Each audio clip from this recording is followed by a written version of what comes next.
Hess's Law is section 5.2, and this is where we can manipulate a mechanism or manipulate a series of reactions in order to figure out the enthalpy of a goal reaction.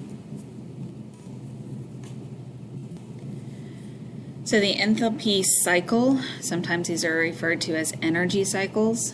Remember, if we want to find the enthalpy of sodium chloride dissolving into sodium ions and chlorine ions, we can look at the overall path that it takes. So here, the enthalpy of reaction would then equal the enthalpy of ionization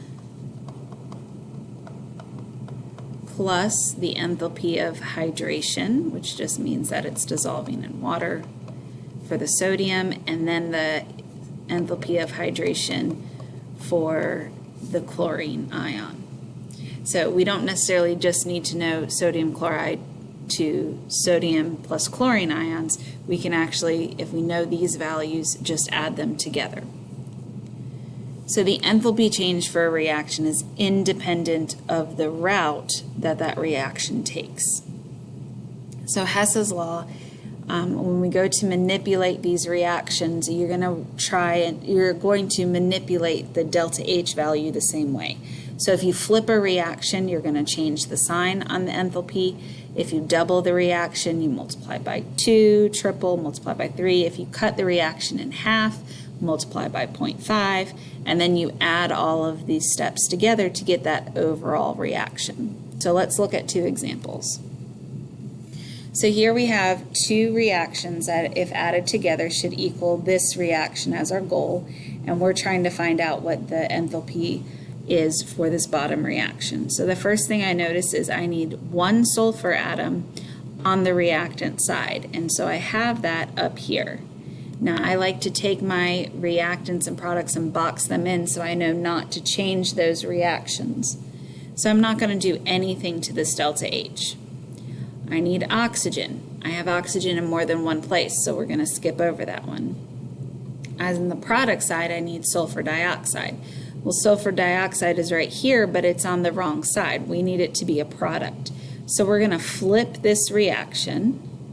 So I'm going to rewrite it up here, flipped. And that means I'm going to change the sign on the delta H. So it is now a positive 98 kilojoules.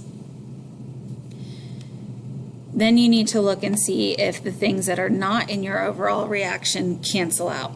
So if you have something that's on the product side and the reactant side, they would cancel. So we have a half of an oxygen molecule here, and we have 1.5 here. So this half of oxygen will cancel half of the oxygens there.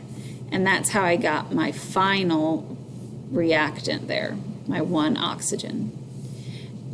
SO3 is something that we don't need. So we can cancel out the SO3 because it's both a product and a reactant.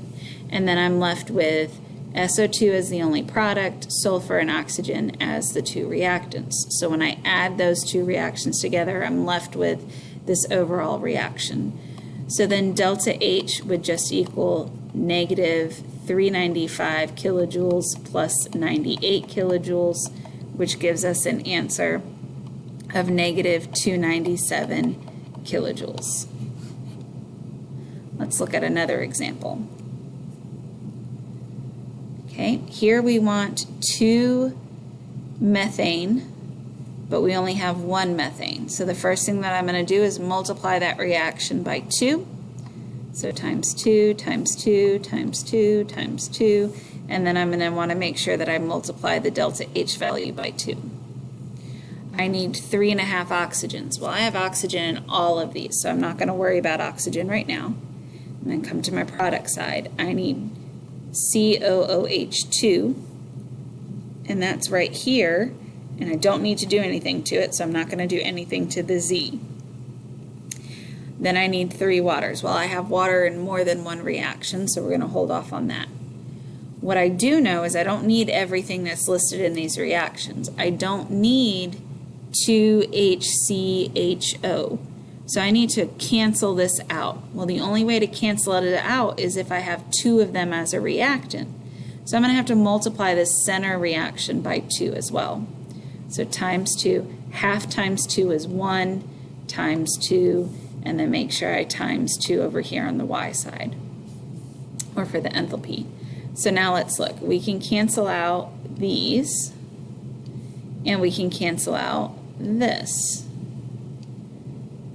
And then let's look and see what we have left. We have 2CH4. We have 2, 3.5 oxygens. So see, there's the oxygen I needed. We have 1 COOH2. And then we have 2 and 1 to make 3 waters. So we've been able to cancel out what we don't need, combine everything else to get that overall reaction. So then the delta H would be 2x plus 2y plus z.